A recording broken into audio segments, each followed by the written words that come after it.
액션 let's go 저 건물을 찾으러 Assalamualaikum warahmatullahi wabarakatuh. Waalaikumsalam warahmatullahi wabarakatuh. Perkenalkan, nama saya Putra Paujan sebagai pembawa materi. Yang terhormat Ibu Romawati Masaputri, kami dosen pengampu, dan ada teman saya. Saya Fahri Nur Said. Baik, langsung saja ke materi adik-adik.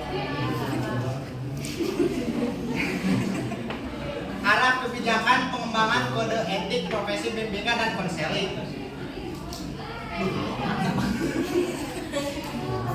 Yang pertama ada pengembangan kompetensi indikator dan strategi.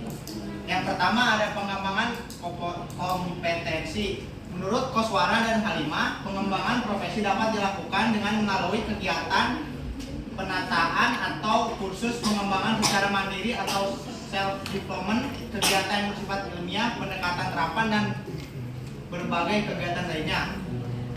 Yang kedua ada kompetensi pedagogik, merupakan kemampuan yang berkenaan dengan pemahaman peserta didik dan pengelolaan proses pembelajaran yang mendidik dan biologis. Contohnya itu contoh pedagogik ini, kalau pembelajaran metode lama itu kan guru yang menerangkan di depan sehingga siswa tidak memiliki ruang interaksi. Maka dari itu guru bisa nerapin belajar dua arah. Jadi si guru tidak hanya menjelaskan tetapi juga memberikan ruang agar peserta didik mengajukan pertanyaan. Paham nggak? Lanjut.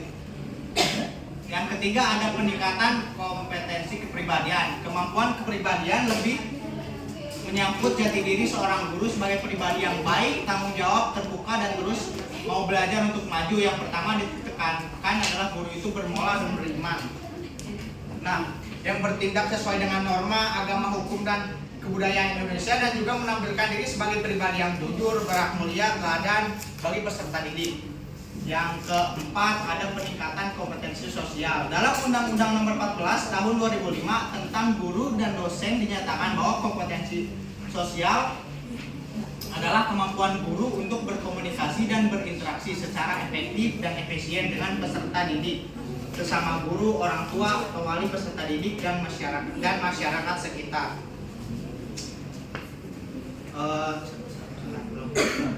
Jadi seseorang guru yang profesional tidak hanya dituntut menguasai pembelajaran, tetapi juga harus menguasai seluruh aspek yang ada di dalam pembelajaran. Karena pembelajaran bermakna itu adalah pembelajaran yang melibatkan peserta didik dan mencakup semua ranah pembelajaran seperti aspek kognitif, efektif, dan psikomotor. Kemudian yang kelima ada peningkatan kompetensi profesional. Merupakan kompetensi yang sangat berhubungan dengan upaya seseorang guru untuk senantiasa berkomitmen dalam mengerjakan tugas-tugas keguruannya. Nah, kompetensi profesional ini meliputi penguasaan materi, konsep, dan pola pikir keilmuan yang dapat mendukung yang dikuasai dan juga melakukan pengembangan materi pembelajaran yang dikuasai dengan kreatif. Kemudian ada indikator. Yang pertama ada menguasai konsep dan praksis penilaian untuk memahami kondisi kebutuhan dan masalah konseling. Kemudian menguasai kerangka teoritik dan praksis bimbingan dan konseling. Perancang program bimbingan konseling, menilai proses dan hasil kegiatan bimbingan dan konseling, memiliki kesadaran komitmen terhadap etika profesional. Dan yang terakhir ada menguasai konsep dan praksis penelitian dalam bimbingan dan konseling. Nah, contoh salah satunya itu yang memiliki kesadaran komitmen terhadap etika profesional itu yang menaati peraturan gitu loh. Contohnya si guru ini menaati peraturan yang ada di sekolah, di kelas, dan yang ada di sekolah lah. Paham nggak Putri? Paham nggak Putri? Yang kelima ada strategi. Pengembangan karakter pada siswa tidak cukup hanya dilakukan dengan pendidik akademi di kelas.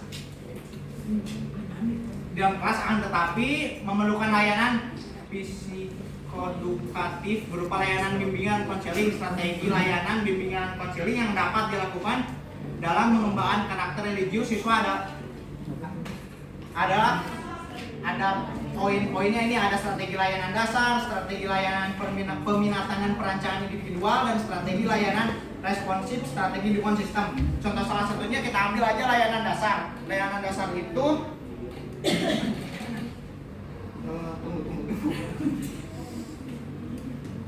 nah, membangun fasilitasi pendidikan yang lebih baik dengan membangun sekolah di daerah yang terpencil. Kemudian ada deskripsi materi, kecenderungan dan arah baru bimbingan konseling. Kegiatan bimbingan konseling diarahkan kepada bimbingan pribadi, sosial, belajar dan karir.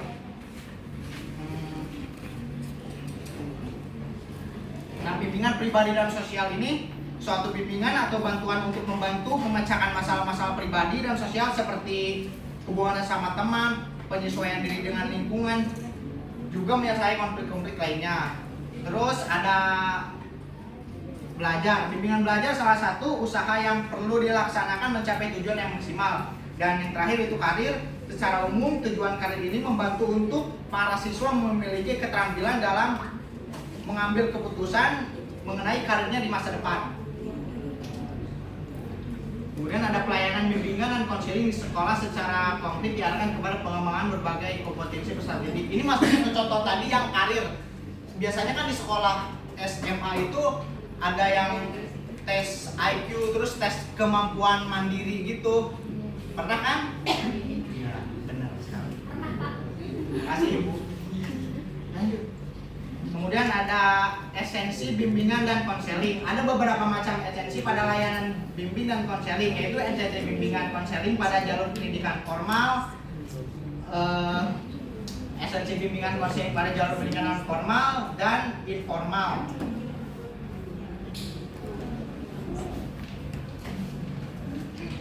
Nah, formal dengan adanya layanan BK juga terdapat berbagai jenjang pendidikan, salah satunya yakni pada jenjang pendidikan formal yang mana tentu pada masa perkembangan ciri dan karakteristik peserta didik mengalami berbagai perubahan dari TK, SD, SMA, setiap tingkatnya mempunyai pengaruh masing-masing.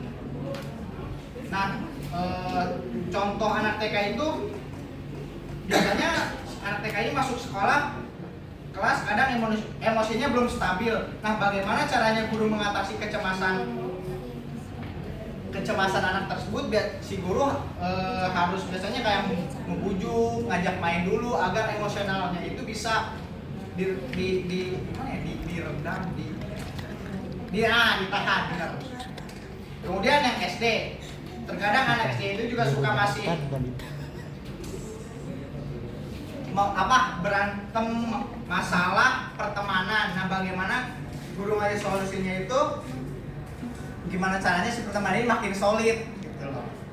Terus yang SMP ini biasanya si SMP ini masih itulah bandel-bandel banget gitu, gimana? Jadi ya yang baik ngikut, yang buruk juga ngikut gitu. Terus yang SMA, kalau yang SMA itu masih belum bisa menentukan karirnya buat kedepannya, masih bingung. Kalau misalnya ditanya kamu mau jurusan apa, bingung ditanyanya apa, belum bisa ambil keputusan. Makasih. Terus implikasi bagi konselor. Implikasi bagi konselor dalam menjalankan peran dan tanggung jawabnya mendorong untuk mengembangkan peserta didik agar mampu menjalankan proses pendidik di sekolah dengan baik. Ini masuknya ke yang tadi, masih ke yang hadir tapi dia nyata. Bimbingan dan konseling dalam Nyatanya apa? Nyata ini Ibu, jadi langsung dia di sekolah gitu. Bimbingan dan konseling dalam Sisdiknas implementasi KBK dalam konteks kurikulum berbasis kompetisi atau KBK bimbingan konseling sebagai komponen layanan pendidikan dan mitra kerja guru dalam memfasilitasi siswa untuk mencapai tingkat kompetensi tertentu. Ini semacam kayak biasanya di kelas 3 itu dites kemampuan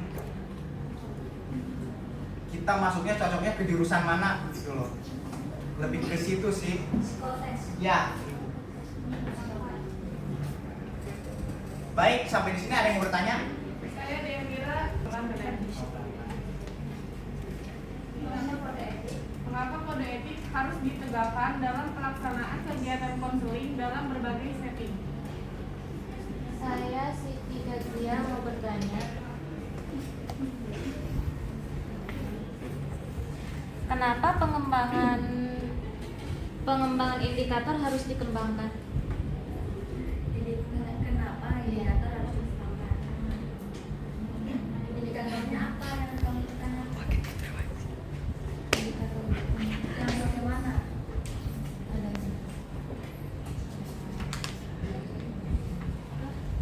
Sakit. Teknik bimbingan perlu dalam menyelenggarakan bimbingan dan konseling di sekolah dasar. Sabar ya. Kayaknya sama kaitannya dengan pertanyaan enggak itu kenapa kode etik? Saya sejauh ini ingin bertanya, mengapa kode etik bimbingan perlu dalam menyelenggarakan bimbingan dan konseling di sekolah dasar?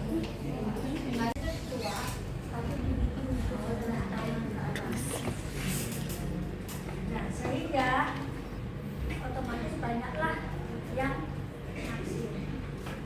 Bila masuk api. Setelah begitu janjian ketemu tidak sesuai dengan asli yang di TikTok di Instagram dan sebagainya. Saya mau jawab pertanyaan dari Dea Cantik. Mengapa kode etik harus ditegakkan dalam pelaksanaan kegiatan konseling dalam berbagai setting? Jadi jawabannya itu, tujuan disusunnya kode etik konselor adalah sebagai panduan perilaku, membantu dalam mengembangkan layanan, mendukung misi organisasi profesi sebagai landasan menyelesaikan masalah konselor dan melindungi konselor dan konseling.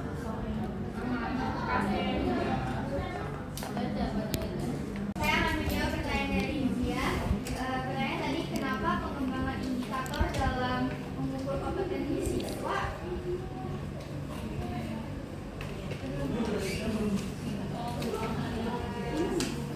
ya, harus dikembangkan.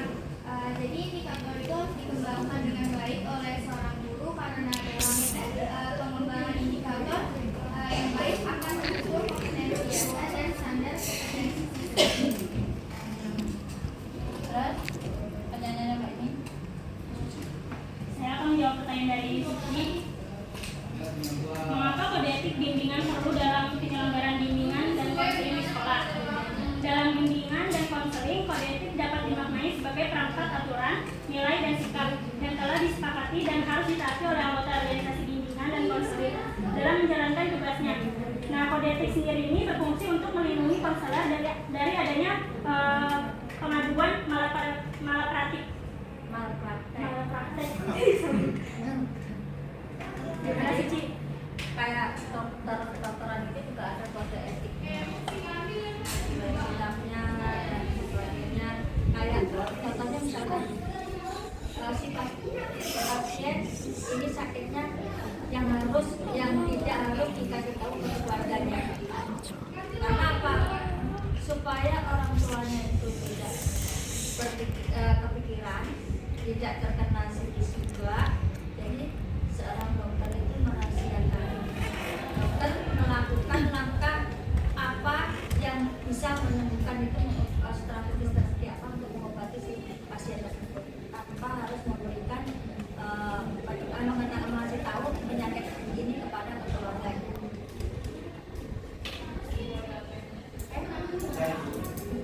Apa ya tadi Pak?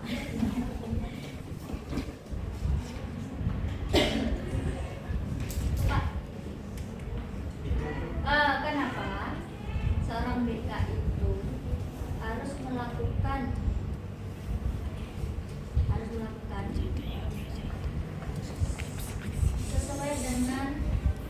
standar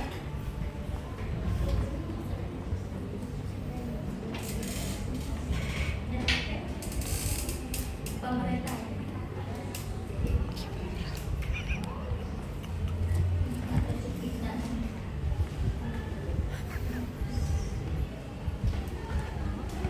Terus langkah-langkah apa seorang BK itu melakukan profesinya? Tadi pertanyaan Ibu, kenapa seorang BK itu harus melakukan sesuai dengan standar pemerintahan? Karena merupakan bagian dari menjaga tata kelola pemerintahan yang baik. Standar pemerintahan seperti peraturan dan prosedur ditetapkan untuk memastikan efisiensi, transparansi, akuntabilitas dan keadilan dalam menjalankan tugas-tugas pemerintahan.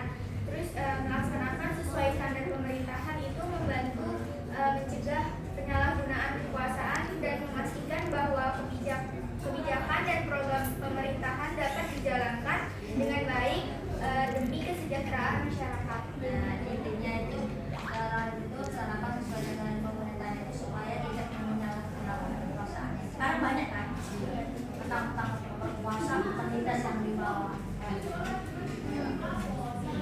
Dan yang berikutnya Selanjutnya itu ada langkah-langkah apa seorang guru BK itu melakukan profesinya. Yang pertama itu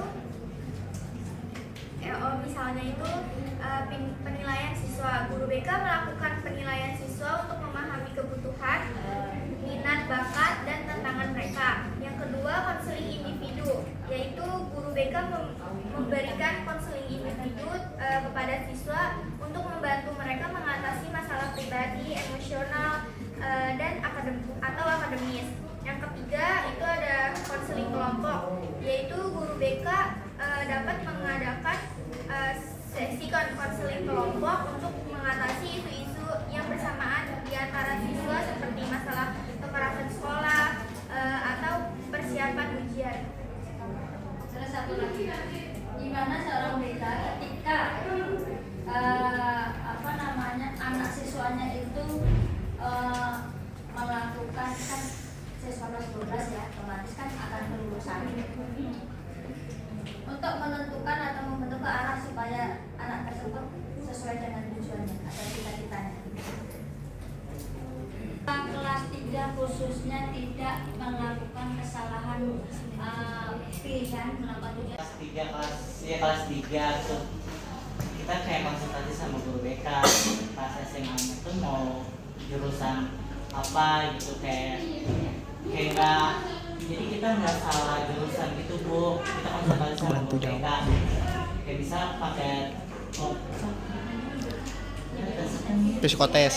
ya psikotes kayak mereka yang ngasih soal buat si siswa ini, kayak nanti dia tahu jurusan apa yang cocok buat siswa itu. Jadi kesimpulan dari materinya itu, dari arah kebijakan pengembangan kode etik produksi bimbingan dan konseling adalah untuk menciptakan kerangka kerja yang mengatur perilaku dan praktik para profesional dalam bidang ini. Kode etik ini bertujuan untuk memastikan bahwa bimbingan dan konseling dilakukan dengan integritas, rasa hormat, dan tanggung jawab. Dengan adanya kode etik, tujuan utamanya adalah menjaga kepentingan klien, mempromosikan profesionalisme, serta memastikan bahwa praktek-praktek yang etis dan berkualitas tinggi diterapkan dalam layanan bimbingan dan konseling. Sekian dari kelompok kami, kurang lebihnya mohon maaf. Wassalamualaikum warahmatullahi wabarakatuh. Waalaikumsalam.